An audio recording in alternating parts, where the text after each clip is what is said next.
Let's start with the fact that the United States of America has a rich history.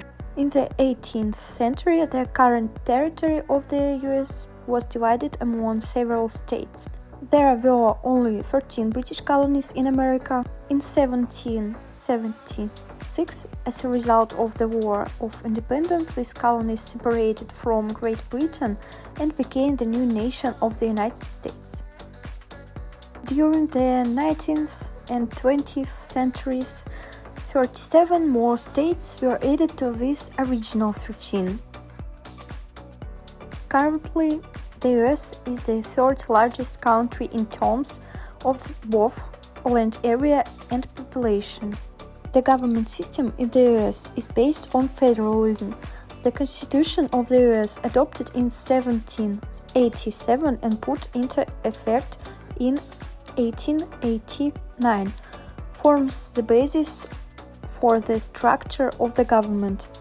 According to the Constitution, the United States has a three-tier government system: federal, state, and local.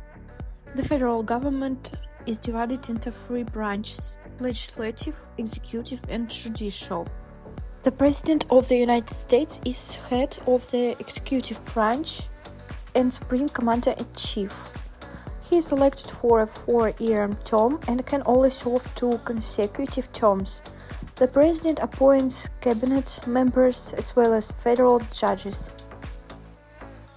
Legislative power lies with the Congress, which is composed of the Senate and House of Representatives. Senators are elected from each state on the principle of equal representation, while representatives are elected in proportion to population. The judicial system is headed by the Supreme Court and has the responsibility of ensuring constitutional compliance and interpreting laws. The Supreme Court is composed of 9 justices appointed for life. Thus, the US government system is characterized by the separation of powers, federalism, and the system of checks and balances. Let's take a look at the institution of the US presidency, one of the key elements of the government system. The President of the United States is the head of state and Commander-in-Chief of the armed forces,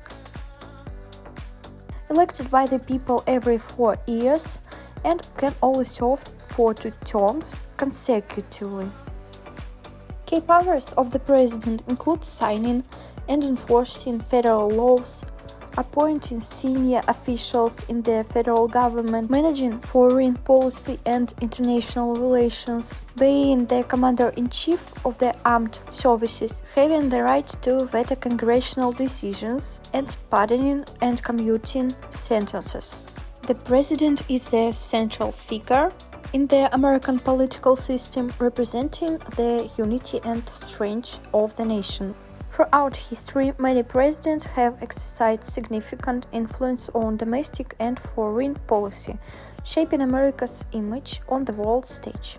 However, the system of checks and balances established in the US Constitution prevents any one person from concentrating all powers in their hands.